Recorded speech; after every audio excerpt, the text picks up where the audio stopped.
feeling as we worship God, sasabay-sabay nating pinupuri ang pangalan ng Panginoon.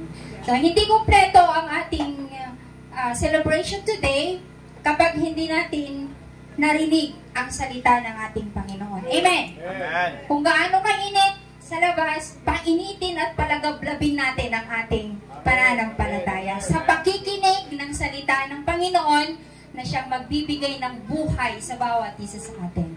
So before na patayuin ko ang ating pong tagapagsalita sa hapong ito, tinatawagan ko po si Pastor Jude Briones to introduce to us our speaker na nanggaling pa sa ibang planeta. Amen. Nanggaling sa Davao City. Pastor Jude.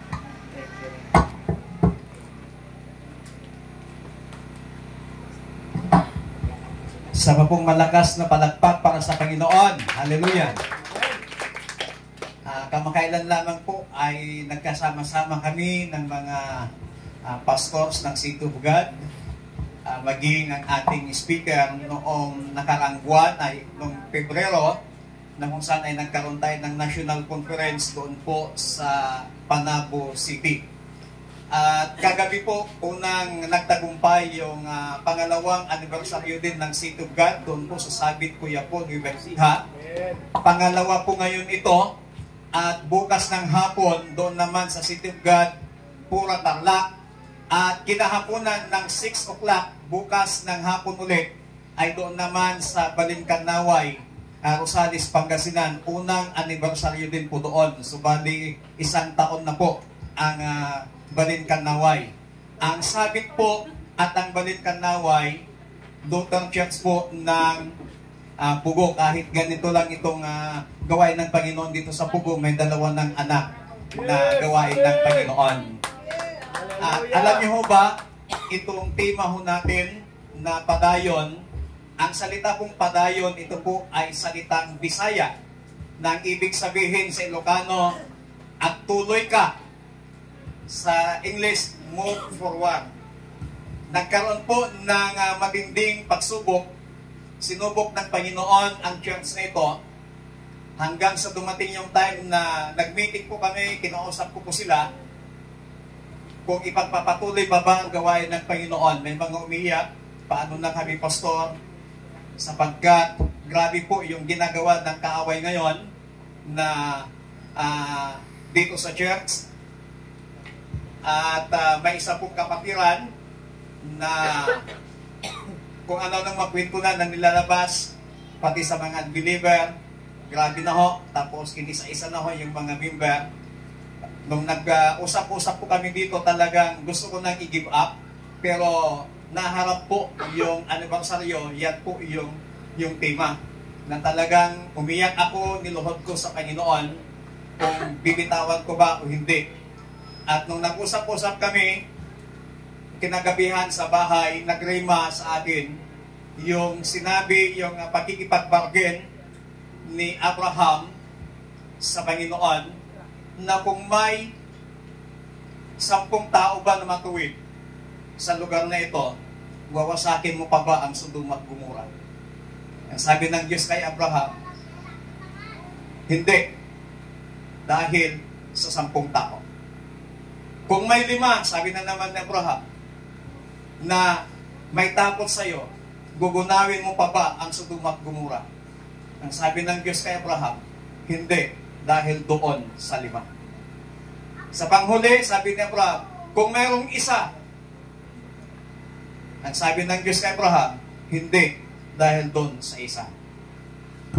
Napaiyak ako talaga dahil nagrima, dahil nung nag-meeting kami, hindi lang iisa, hindi lang dadalawa, hindi lang tatatlo, hindi lang 5 ang nagsabing ipagpatuloy ang gawain ng Panginoon. At ngayong hapon po, dahil doon sa decision ng mga kapatiran na ipagpatuloy ang gawain ng Panginoon, kaya meron pong timang padayon sa paglilingkod sa Panginoon. Palakpakan po natin muli ang Diyos. Ang ating pong mensahera sa hapon pong ito, siya po ay isang full-time pastor at the same time, kasama niya yung kanyang asawa na pastor din. At may ay mga anak ko sila. Iniwan po yung mga anak para lamang makapunta dito para ibahagi ang salita ng ating Panginoon.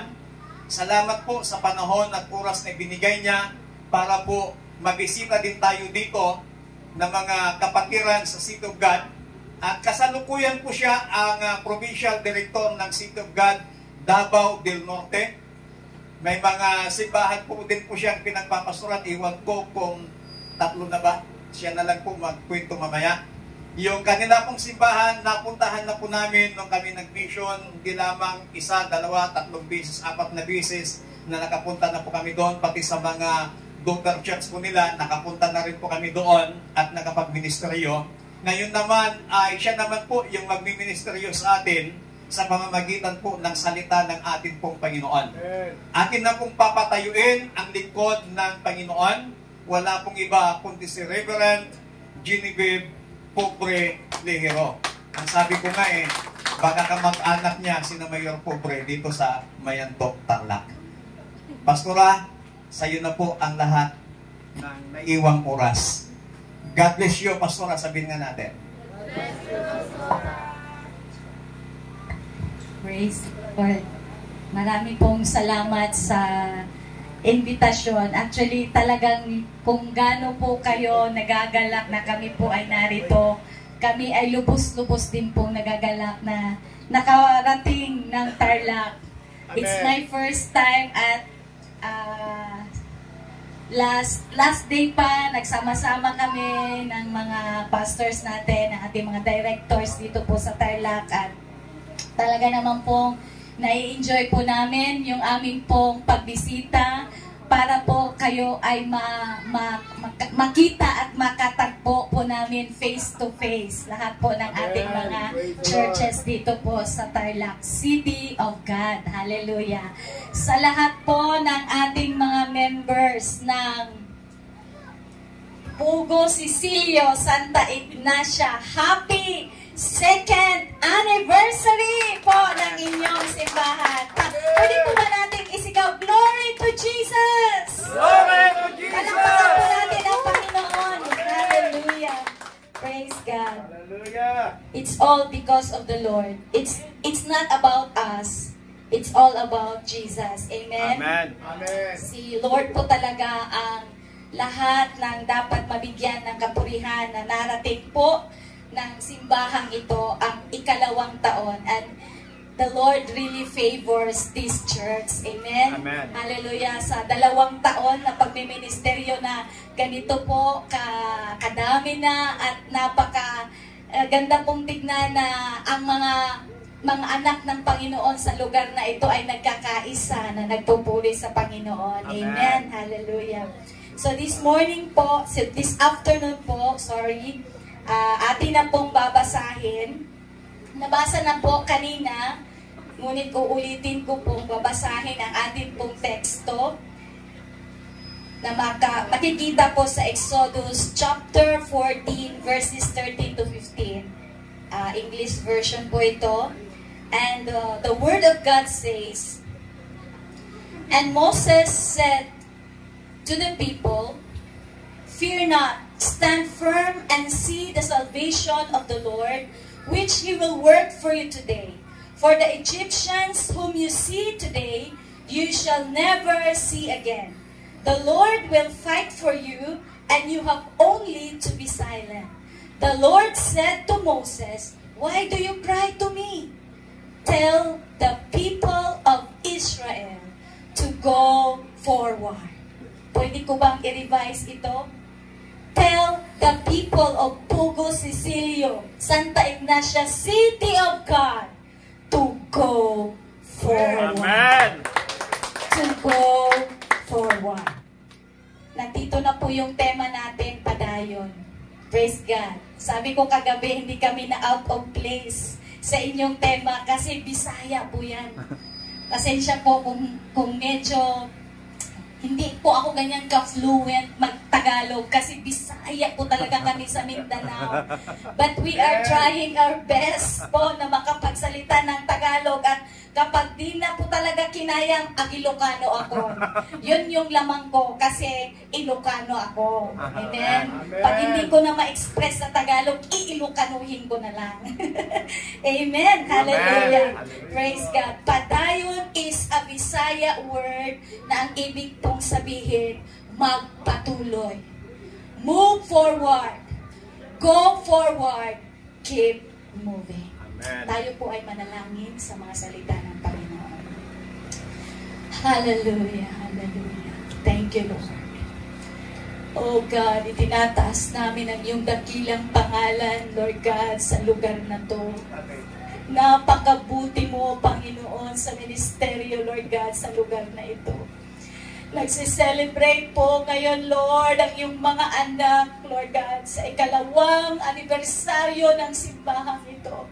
Salamat po sa iyong biyaya. Salamat po, Panginoon, sa iyong kabutihan. Salamat po, sinamahan niyo po ang mga anak niyo po na ito. Panginoon, hindi mo sila pinabayaan, hindi mo sila iniwan.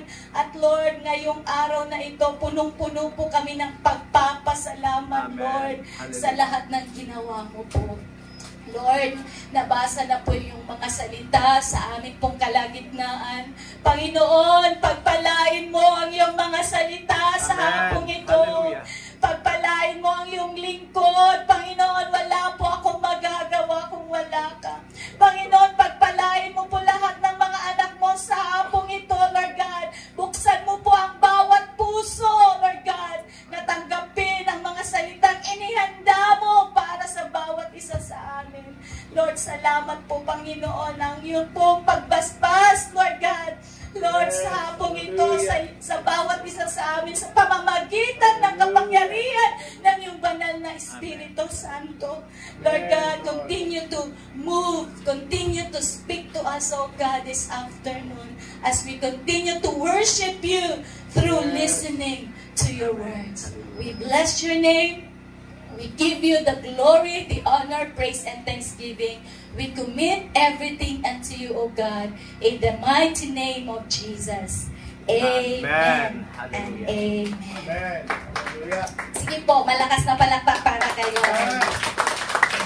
Kung ako po ay magtatanong sa inyo sa hapong ito, at sasabihin ko po, ano ba talaga ang kalooban ng Diyos sa buhay mo? Ano ba talaga ang kalooban ng Diyos sa simbahang ito? Probably, marami po tayong isasagot.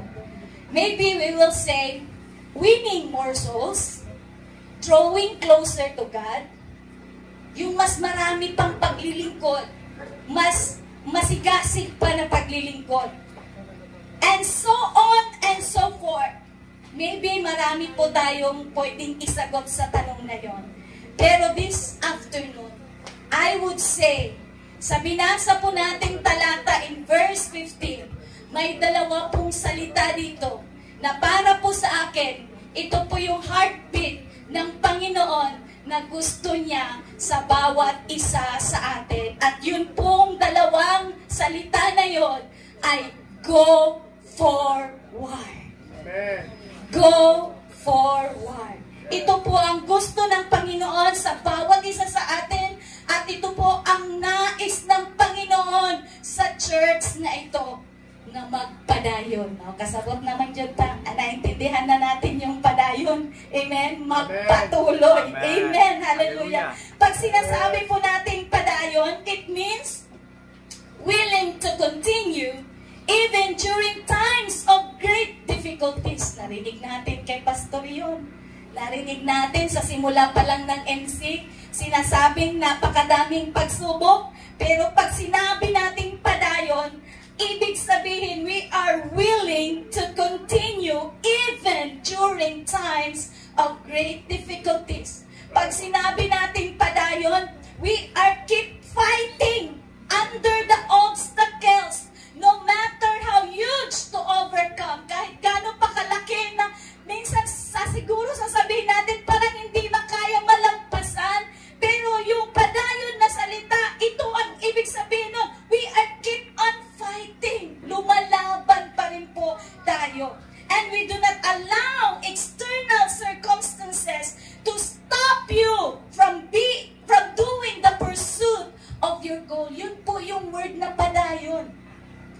Ayaw mong kahit may bagay o kahit tao na pwedeng mag-stop sa'yo, pwedeng magpatigil sa'yo. You do not allow any circumstances to stop you. Yun po ang ibig sabihin ng word na padayon.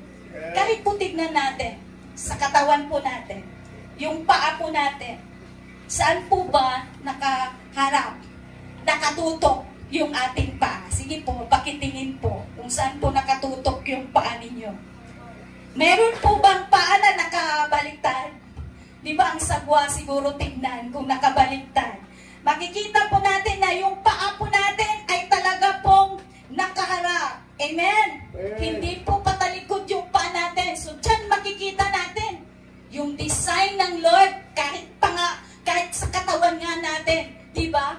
Nakaharap yung paa natin, hindi nakatalikod.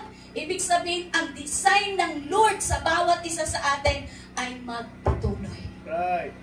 Amen. Hallelujah. Kahit yung mata natin, wala nang mata na nandito sa gilid at nandun sa likod, nasa harap. Ibig sabihin po mga kapatid na ang paglikha ng Panginoon po sa atin ay talaga namang pasulong, hindi po paurong. Amen? Amen. Kahit nga yung mga sasakyan na lilikha ng tao, no? Yes, ang sasakyan umaatras. Pero hindi design niyang sasakyan na pag yan po ay naglarga na. Tama ba yung term na larga? Larga kasi yun sa Bisaya. Larga din sa Tagalog. Pag naglarga na yan, mga kapatid, hindi po yan pa atras, di ba? Yun po talaga ay paabante. So, makikita po natin na kahit nga sa sasakyan, ang design po niyan is para umabante. Hindi po aatras. Ang disenyo ng Diyos sa buhay ng tao ay to go and to move forward. Padayon. Hallelujah. This afternoon, gusto ko po mag-share ng salita ng Panginoon sa bawat isa sa atin. Kung ano po ba ang kailangan natin to move forward for God. What do we need to move forward for God? Kagabi, nagbigay po ako ng 4 na puntos sa message ko po. Bakit kailangan nating mag-move forward? And now, this afternoon, ang ating naman pong pag-uusapan, ano ba yung kailangan natin to move forward to God, to move forward for the Lord. Hallelujah. 3 bagay lang po ang pag-uusapan natin sa hapon ito. Are you ready? Amen. Are you ready? Amen. Alam niyo po kung mas malakas yung amin, mas bumababa yung oras na mag-preach ako. Pag malakas yung amin, kumukonti yung oras, hindi ako magtatagal na magsalita. Kung malakas yung amen. Amen. Ang gusto talaga nila, konti lang yung oras na mag-preach ko. Amen. Hallelujah. 3 bagay lang po. Unang bagay na kailangan po natin to move forward for God is, pakisabi po, faith. Faith. Pakisigaw po, faith. Faith. Pakisabi sa katabi mo, faith. Faith. Pag sinabi ng Lord, go forward, ito po ay isang challenge. Challenge to faith. Ito po ay isang paghamon ng Panginoon sa atin. Pag sinabi niya, pag iniutos niya na go forward, this was a challenge to faith. Makikita po natin mga kapatid na ano po ba yung naging sitwasyon? Doon sa teksto po na binasa natin, binasa lang po natin verses 13 to 15. Pero that entire chapter, kung titignan po natin, kung babasahin po natin, ang naging kwento po at naging sitwasyon po ng mga anak ng Panginoon, ng mga Israelites. Sila po mga kapatid ay nakalaya nga. Totoo, pinalaya na nga sila ng Ehipto from their slavery. Pero makikita po natin, hinabol pa rin po sila.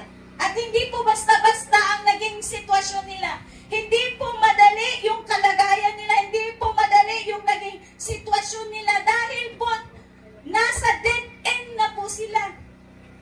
Kaharap nila ang dagat, both sides are the mountains, at sa likod nila, yung mga army, great armies na humahabol sa kanila. At papatayin talaga sila. Hello? Kapatid, kung titignan po natin ang sitwasyon ng mga Israelites, hindi po madali. Lalong-lalo na po sa part po ni Moses na siya pong nag-lead ng mga taong ito. Hindi po madali ang naging kalagayan niya. Kaya po anong sinabi niya? Nung nagpapanik na po yung mga tao, nag-iiyakan na ang mga tao, ano po ang sinabi niya in verse 13 to 14? He really rise up in faith.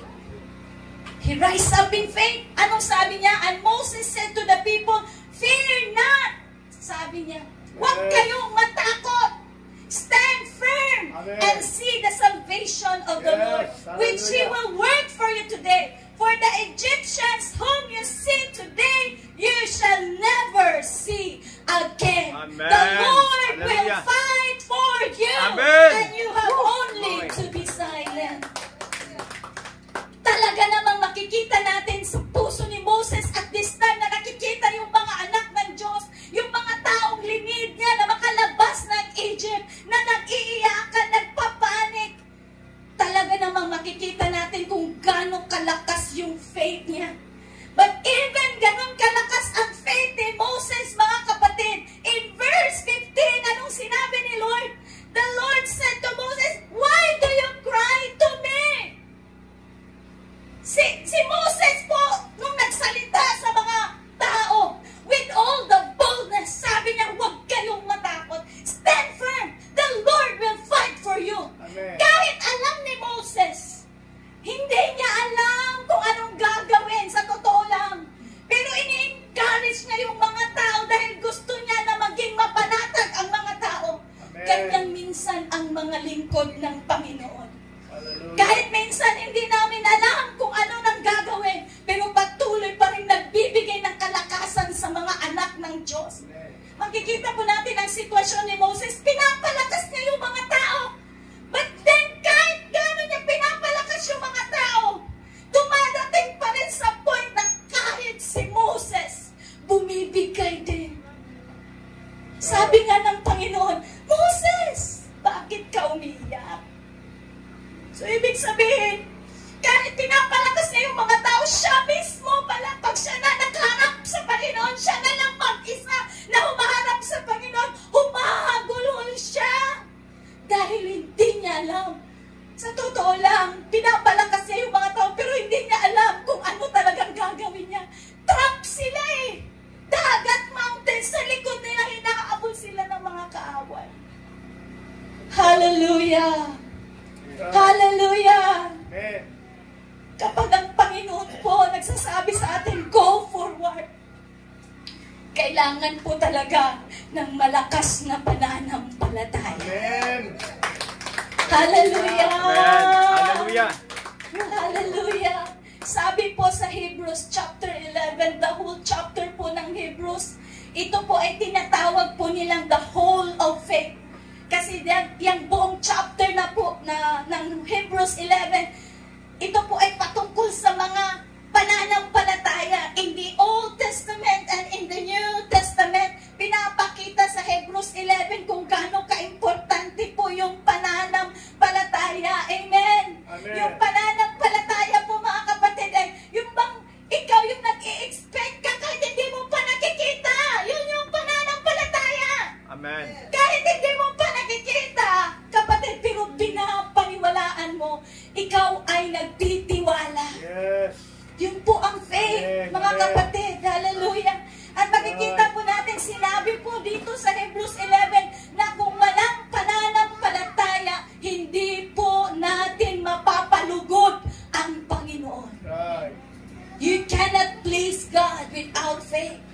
Hallelujah. Right. Gusto ng Panginoon, magkaroon po tayo ng pananampalataya sa Kanya. Amen. Amen. At dyan po natin makikita sa pananampalataya, yan po ang magpapakilos sa kapangyarihan ng ating Panginoon. Amen.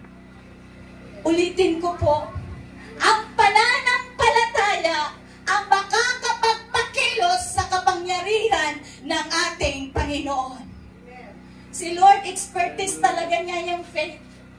Alam niyo po ba, those times na si Jesus kasama niya yung mga disciples, how many times rebuke niya yung mga disciples niya?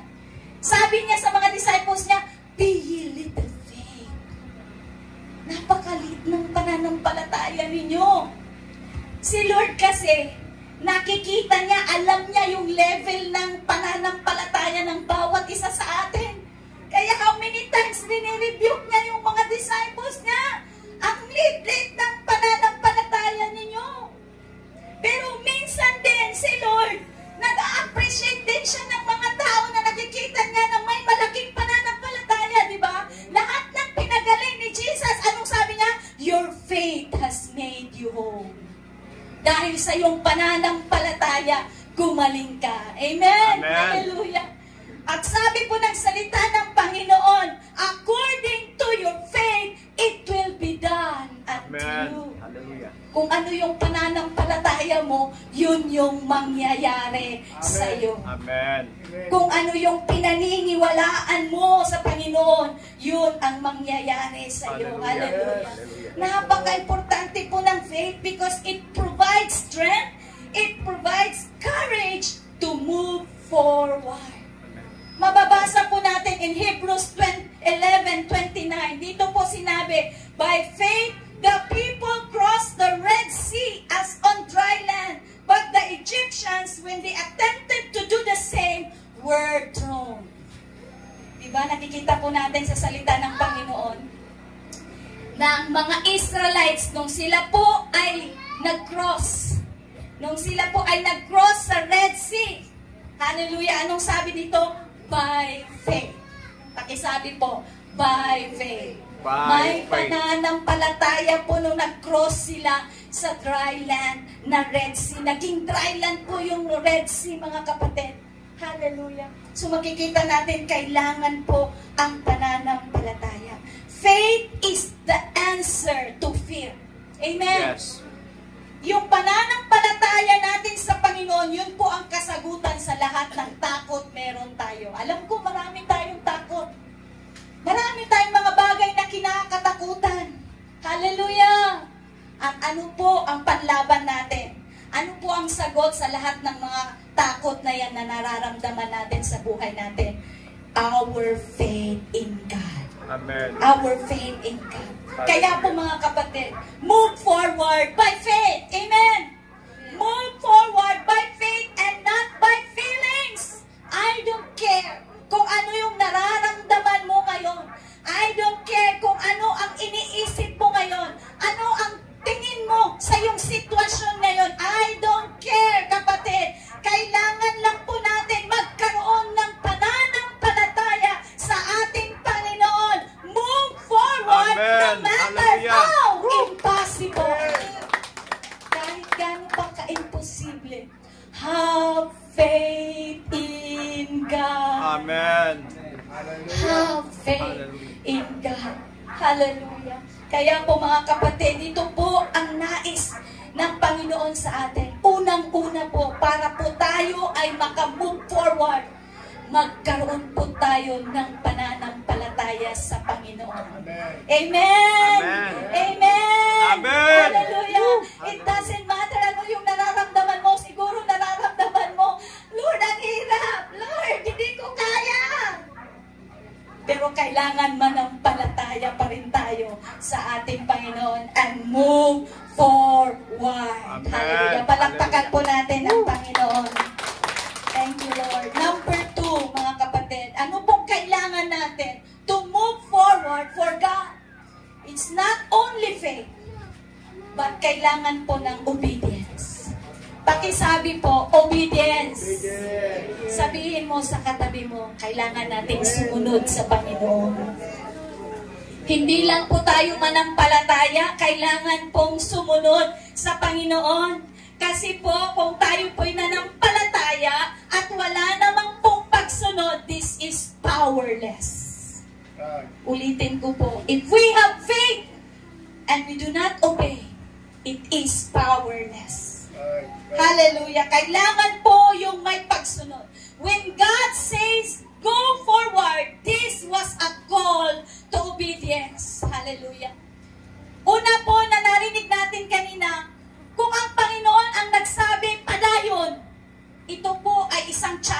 ng ating pananampalataya. At kung si Lord naman ang nagsabing padayon, ito po ay panawagan. Nananawagan ang Panginoon sa atin na tayo po'y sumunod sa Kanya. In verse 16 po ng chapter 14 ng Exodus, ano po ang instruction na sinabi ng Panginoon? Sabi niya kay Moses, lift up your staff and stretch out your hand over the sea and divide it, that the people of Israel may go through the sea on dry ground. Hallelujah. Hindi lang po yung basta-basta nang sinabi ng Panginoon, oh, mga anak ng Diyos, mga Israelita, move forward, padayon. Hindi lang po doon nagtapos yun. Hindi lang po basta na nangyari na lang ang nangyari. May instruction na binigay ang Lord. Anong sabi niya kay Moses? Moses, ano ba yung nasa kamay mo? Anong sabi niya? Yung baston. Baston yun sa ano? Yeah. Baston Tungkod. pa rin po. Tungkod. Tungkod. Yang tungkod mo. I-stretch mo yan. Doon sa harap ng dagat, sabi niya, sabi ng Panginoon, at sabi niya, divide it, and the people of Israel may go through the sea on dry ground. At makikita po natin, anong kailangan para makapadayon ta, para tayo po ay makapagpatuloy. We need to obey. Kagaya po ng ginawa ni Moses. When God told him, when God instructed him, he obeyed without hesitation. Nag-obey po siya na wala nang tanong-tanong, wala nang pagdadalawang isip. Ano ka, Lord? Ano to? Joke to, Lord? Itong tungkod ko, itong baston ko, ihaharap ko lang sa dagat na to. Ano ba to, Lord? Are you kidding me? Walang hesitation. Walang pagdadalawang isip. Kung ano yung sinabi ng Panginoon, Moses followed. Moses obeyed. Ginawa niya kung anong pinapagawa ng Panginoon sa kanya. At makikita natin, totoo po, God divided the sea at ang mga anak ng Israel, ang mga lahat po ng people ng Israel, sila po ay nakakross sa Red Sea. Amen. Because of the obedience. Right. Dahil po sa pagsunod. Dahil po sa pagsunod. Amen. Amen. Miracles happen when there's obedience. May mga milagro pong mangyayari kung mayroon pong pagsunod. Amen? Amen. When we obey God, we open the door for His miraculous intervention. Talagang pag ikaw ay sumunod sa Panginoon, kahit anong circumstances yan, makikialam talaga ang Panginoon. Amen. Makikita mo yung divine intervention ng Lord kapag ikaw ay sumunod. Hallelujah. Amen. Hindi po kailangan natin na intindihin lahat ng detalye. Hindi na po natin kailangan makita at maintindihan lahat. What the Lord wants to us is just simply obey the Lord. Amen? Amen. Sumunod ka lang. Kahit minsan hindi natin naiintindihan. Minsan hindi natin alam, hindi clear yung detalye. Pero, kapatid, ang kinakailangan lamang natin ay mag-trust sa Panginoon at sumunod kung ano po ang kanyang pinapagawa sa atin. Amen. Amen. Amen. Hallelujah. Amen. In the Bible, makikita po natin, minsan si Lord, pag may mga command, minsan, parang masasabi natin, it doesn't make sense. Minsan, di ba? Pero alam nyo, may purpose talaga si Lord. Tinitignan niya lang kung talagang susunod. Amen? Di ba si Naaman, makikita natin in the Bible, bakit kailangan niya pang pumunta doon sa Jordan? Yung Jordan ay isang maruming river yun. At hindi naman yun karapat-dapat sa kanya as an official. Mataas ang position niya. Diba sabi ni Elijah, pumunta ka doon. 7 times. Oh, may instruction pa. 7 times kang lumublob. Diba? Medyo nagalit niya si Naaman. Ano ba to? Ako papuntahin ako doon. Bakit hindi na lang siya lumabas? Bakit hindi na lang siya lumabas at ipag-pray ako at gagaling agad ako? Pero may instruction ng Lord, sabi niya, punta ka dun sa River Jordan. 7 beses kang lumublob. Kahit nandun sa isip niya, parang, ano ba to? It doesn't make sense. Parang ganon. Pero mga kapatid, nung sumunod siya, 7 times. Amen. Amen. Sa 6 na beses na lumulublog siya, wala pa siyang nakikitang pagbabago. Pero nung 7th beses na, totoo talaga. Pag si Lord nag-instruct, at kapag ikaw ay nag-follow, ikaw ay sumunod, miracle happens. Amen. Hallelujah. Sumusunod po mga kapatid ang mga milagro. Makikita po natin mga kapatid ang intervention ng Panginoon kapag tayo po ay sumunod. There is power in obedience. Amen. Hallelujah. Hallelujah. Kung gusto po natin pagpapalain tayo ng Panginoon, matuto po tayong sumunod. Yes. Sumunod tayo sa boses ng Panginoon. Sumunod Amen. tayo sa utos ng Panginoon. Sumunod tayo sa pinapagawa ng Panginoon. No matter what. Amen. Amen. Hallelujah. Kahit minsan sa tingin natin Glory. parang ang hirap. Minsan sa tingin natin na parang hindi natin kaya. Minsan parang tingin natin napaka-imposible. Sumunod ka lang. Dahil si Lord ang gagawa ng paraan. Hindi ikaw. Ang tungkulin mo lang. Sumunod. Si Lord na ang bahala. Amen. Si Lord na ang bahala. Amen. Amen. Hallelujah. Kaya po ito pong encouragement sa atin. This is a call to obedience. Kapag sinasabi po ni Lord sa atin, padayon, kapatid, sumunod tayo sa ating Panginoon. Amen. Lastly po, hallelujah, focus. Pakisabi sa katabi, focus. Focus. Ito po ang isang kailangan natin kapag tayo po ay nag-move forward. Kapag si Lord nag-utos sa atin, go forward! Kailangan manampalataya ka. Pag sinabi ni Lord padayon, kailangan sumunod ka. Amen. Kapag si Lord nagsabi magpatuloy, kailangan mag-focus ka. This Amen. is a command to focus. Kailangan focus, kapatid. In verse 10, kung babasahin po natin sa chapter 14, in verse 10, mga kapatid, in verse 10 and verse 11, ang sabi po doon, when Pharaoh drew near, the people of Israel lifted up their eyes, and behold, the Egyptians were marching after them, and they feared greatly. And the people of Israel cried out to the Lord. Amen. Yung mga anak ng, yung mga people of Israel, yung mga anak ng Diyos, yung mga Israelitas po, nung nakita na nila, palapit na, yung humahabol na mga Egyptian army sa kanila. They really have that great fear. Talaga pong sobrang takot nila, and they cried out to the Lord. Amen. Tama po yung ginawa nila. Umiyak sila sa Panginoon. Amen. Amen. Umiyak sila sa Panginoon. Sabi po ng salita ng Lord. Hallelujah. Nung nakita nila yung kalaban papalapit na, nagkaroon man sila ng takot, pero umiyak sila sa Panginoon. At tama yun. Tama yung ginawa nila. Umiyak sila sa Panginoon. Nakafocus sila sa Diyos. Amen. Hallelujah. Pero makikita natin in verse 11, after nilang umiyak, after nilang nanalangin, anong nangyari?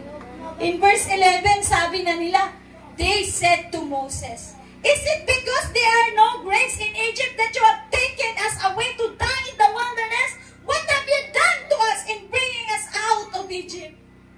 Nakita niyo po ba? Nag-cry out sila sa Panginoon, focus sila kay Lord. But then biglang nag-twist. Nawala yung focus nila sa Panginoon. Doon na sila kang Moses. Pinagbuntunan si Moses. Sabi nila, ikaw talaga Moses, dinala-dala mo kami dito. Anong gagawin mo para lang kami mamatay dito sa wilderness? They start to complain. They start to murmur. Nung nawala yung focus nila sa Panginoon. Hello? Makikita po ba natin? Kapag nawala yung focus natin sa Panginoon, we cannot move forward. Hindi po tayo makapagpatuloy, mga kapatid. Hallelujah! Hallelujah! Makikita po natin dito, nakalimutan ng mga Israelites. Nakalimutan nila na kaya sila inilabas sa Egypt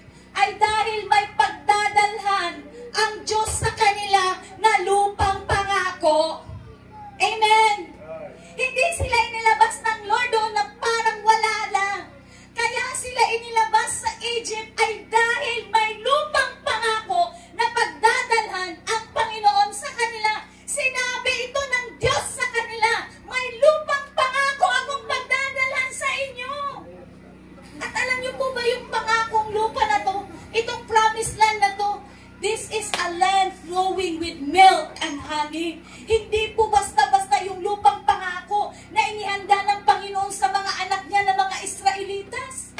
Hallelujah. Di ba remember niyo po? Di ba nagpadala si Moses ng mga espiya na pumunta doon? At nung bumalik sila, para ipakita talaga sa mga tao kung gaano kaganda ang lupain ito, yung pagdadalhan ng Lord sa kanila. Di ba kumuha si Joshua at si Caleb ng isang, kung sa Bisaya yun, pungpong. I don't know sa Tagalog. Isang pungpong ng grapes. Isang pungpong lang. Ano yun? Isang bugkos. Isang bugkos. Isang bugkos ng grapes. At alam niyo po ba, na dahil po sa gaano kaganda ng lupain na yan, yung isang bugkos lang ng grapes, di ba kung lahat po ba tayo nakatikim na ng grapes? Di ba gustong-gusto natin yung paghawak natin ganyan, buong isang bugkos, di ba ang ganda tingnan? Alam niyo po ba, gidayungan nila, hindi ko na kaya yun. Gidayungan, ano yung sa Tagalog? Yung dalawa sila. Nilagay nila yung isang bugkos ng grapes. Dalawa silang nagdala nun. Si Joshua at si Caleb inba layda. Inba layda, ajay lang may isang bugkos ti grapes. Wow, imagine that. Yung isang bugkos, kaya lang natin hawakan ganyan. Pero yung dun sa lupain na pinangako ng Panginoon, yung isang bugkos, kapatid, dalawang tao ang magbaklay. Hallelujah. Imagine nyo na lang gaano kaganda ang lupain yun. Hallelujah. Amen. Hallelujah. Nakalimutan ng mga Israelites. May lupang pangakong pagdadalhan sa kanila na wala yung focus nila eh.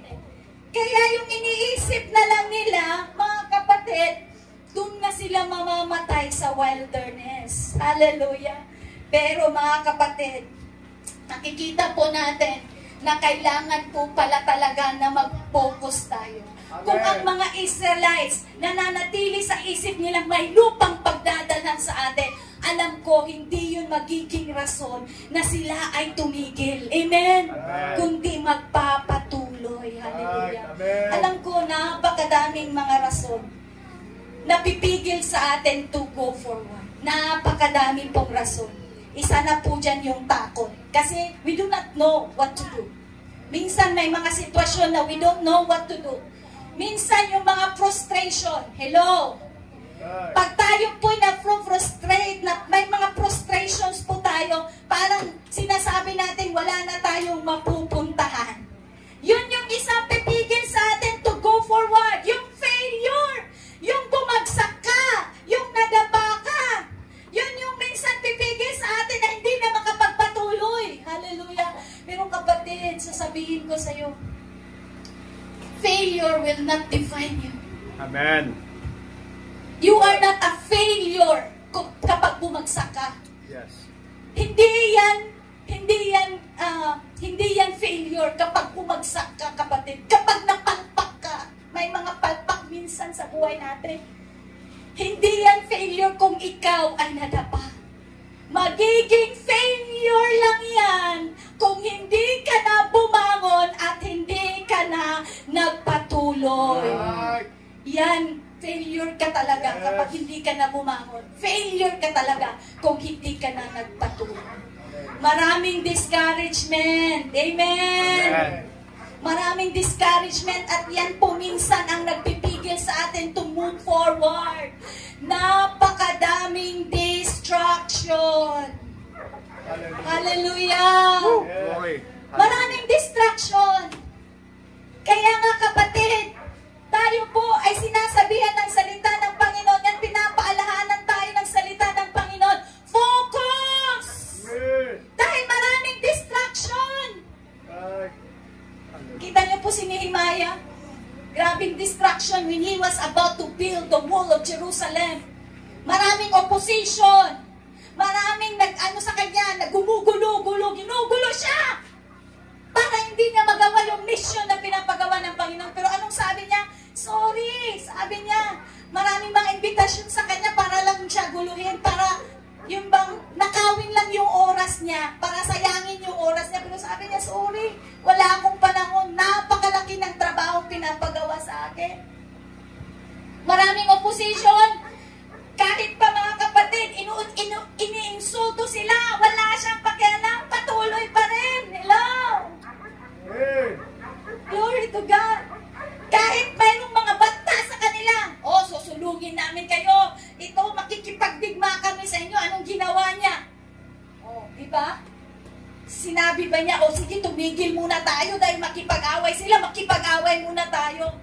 Grabe ka-focus po si Nehemiah. Yung focus niya, anong ginawa nila? Yung isang kamay, humahawak ng sandata, yung isang kamay nagpapatuloy na nagtratrabaho.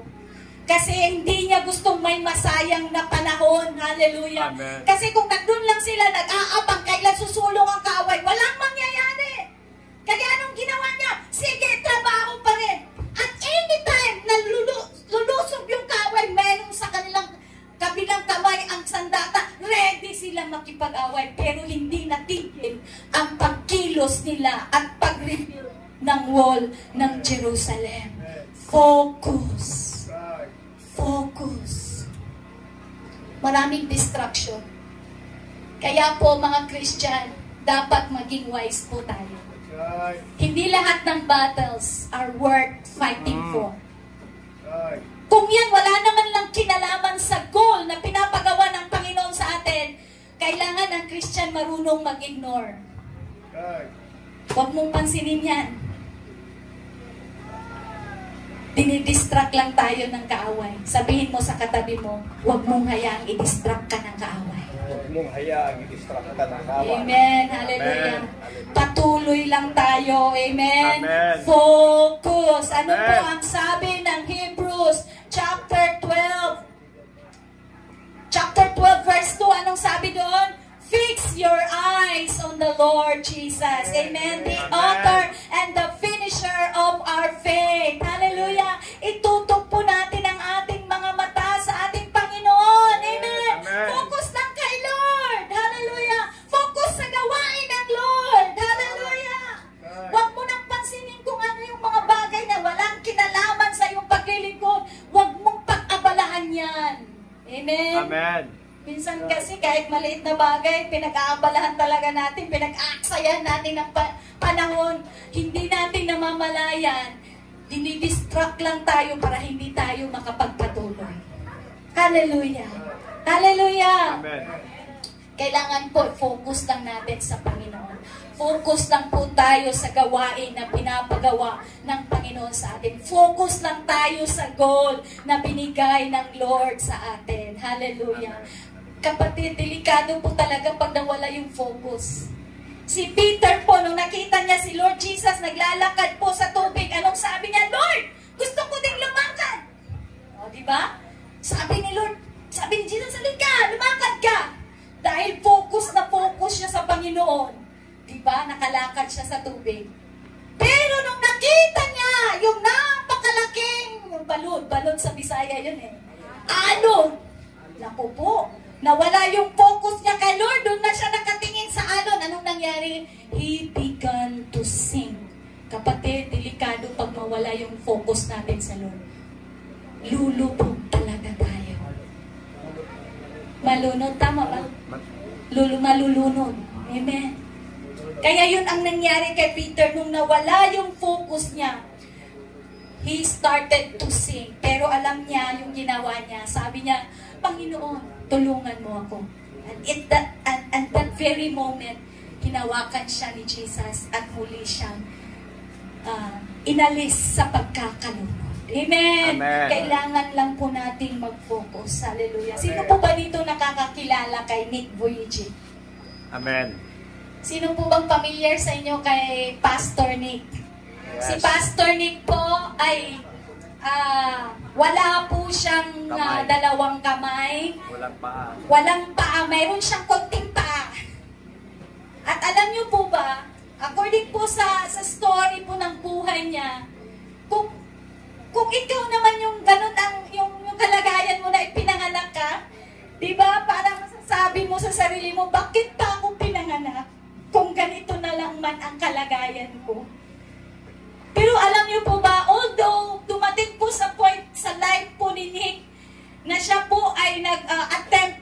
for suicide dahil ganun po ang kalagayan niya. Binubuli siya eh.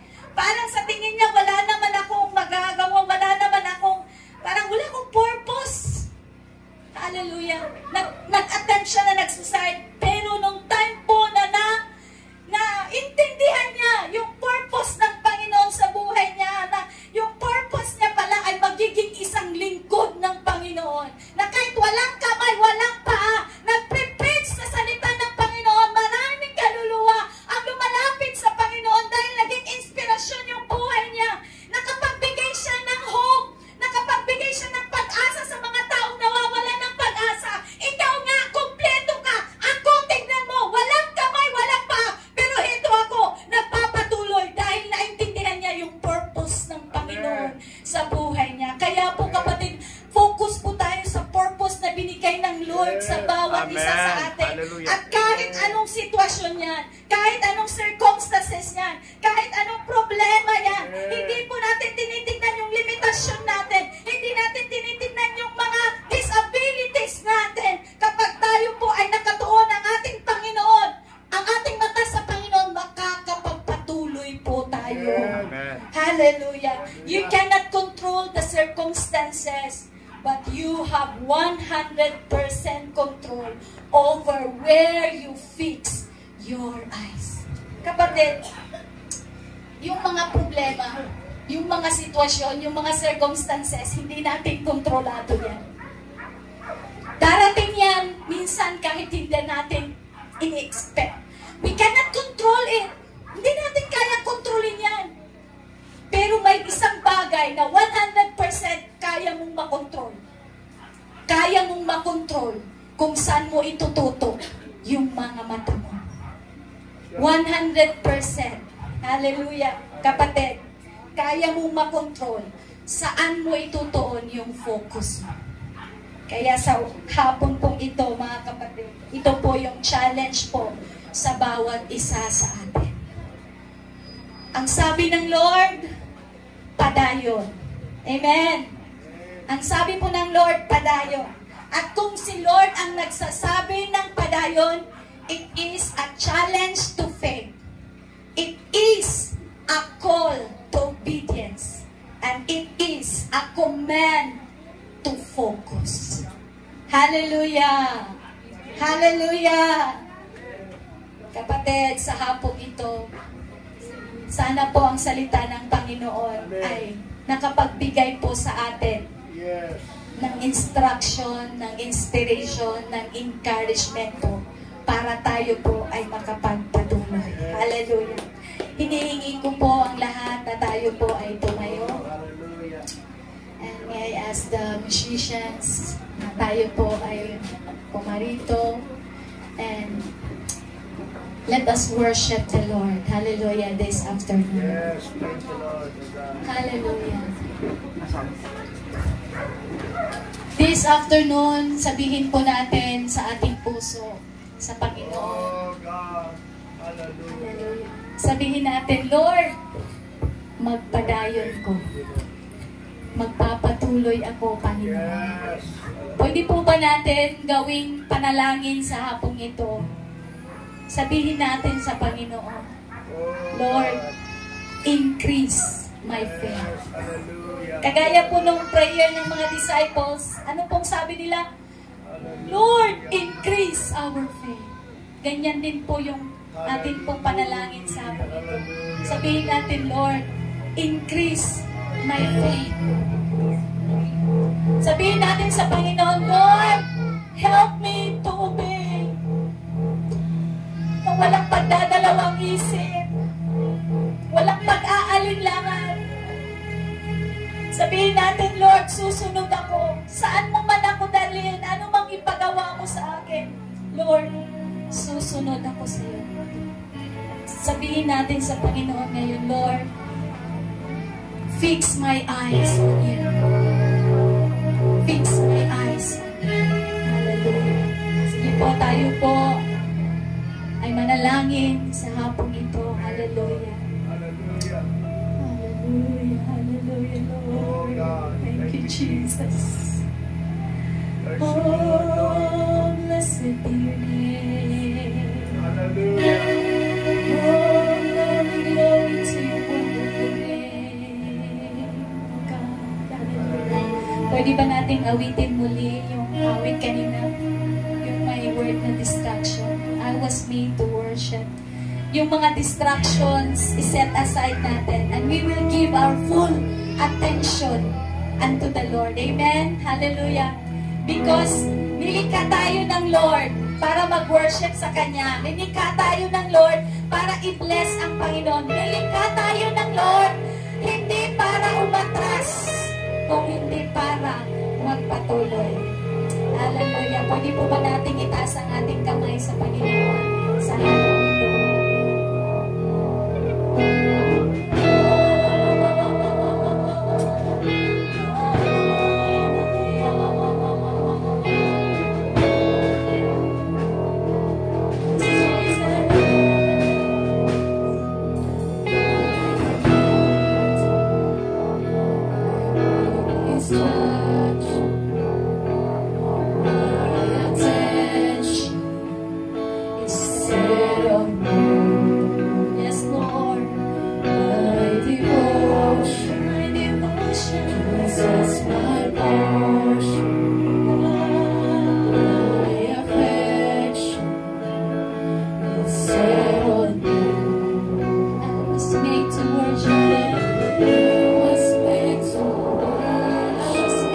Worship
the time, Lord God, and you never stop doing good in our lives. Hallelujah, hallelujah, hallelujah. Kayo po ang dahilan, Panginoon, kung bakit kami magpapatuloy, oh God. Dahil po sa iyong mga pangako, pinanghawakan namin, pinaniniwalaan namin, nananampalataya kami sa iyong mga salita, sa iyong mga pangako sa amin, Panginoon. Dahil alam namin, tutuparin mo kung ano yung pinangako mo. Hallelujah, hallelujah, Jesus, hallelujah, Jesus. Lord, increase our faith, oh God. Deepen our faith in you, Lord. Deepen our faith in you, God. Oh, walang pag-aalinlangan. Kami po ay susunod. Oh, hallelujah, hallelujah. Speak to every heart this afternoon, oh God. Lord, Panginoon, kung meron po dito nanghihina ng kanyang puso at parang ayaw ninyang magpatuloy, Panginoon, ipuin mo po, God, ang anak mo ito na iyong kapangyarihan. Lord, tulungan mo po bawat isa sa amin na sumunod sa iyo, Panginoon. Dahil alam namin kung kami po ay susunod, ipapakita mo sa amin ang mga bagay na hindi pa namin nalalaman at hindi pa namin nararanasan.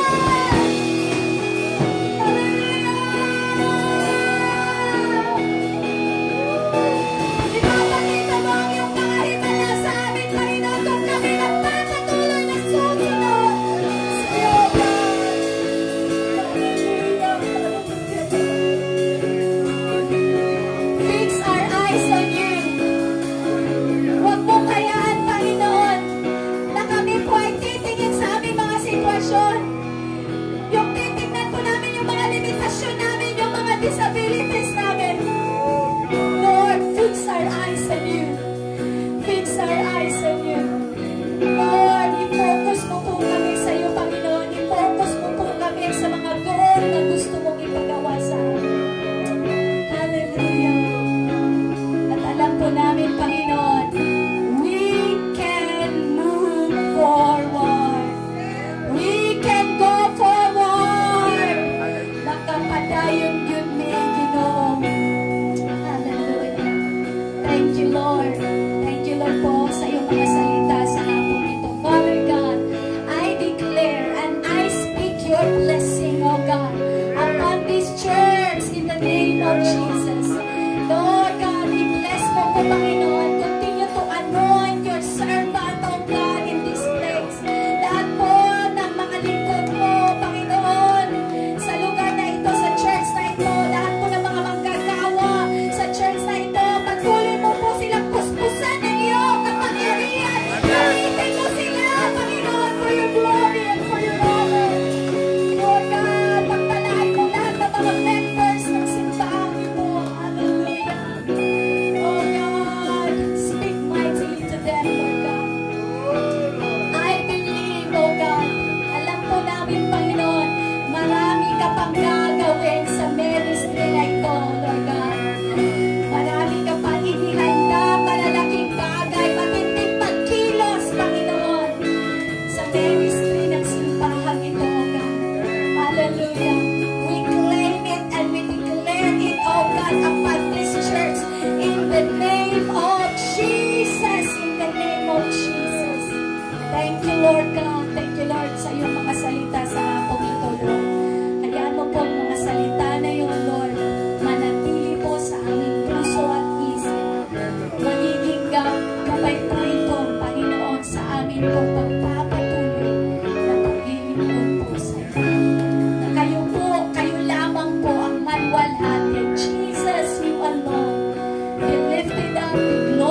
lahat po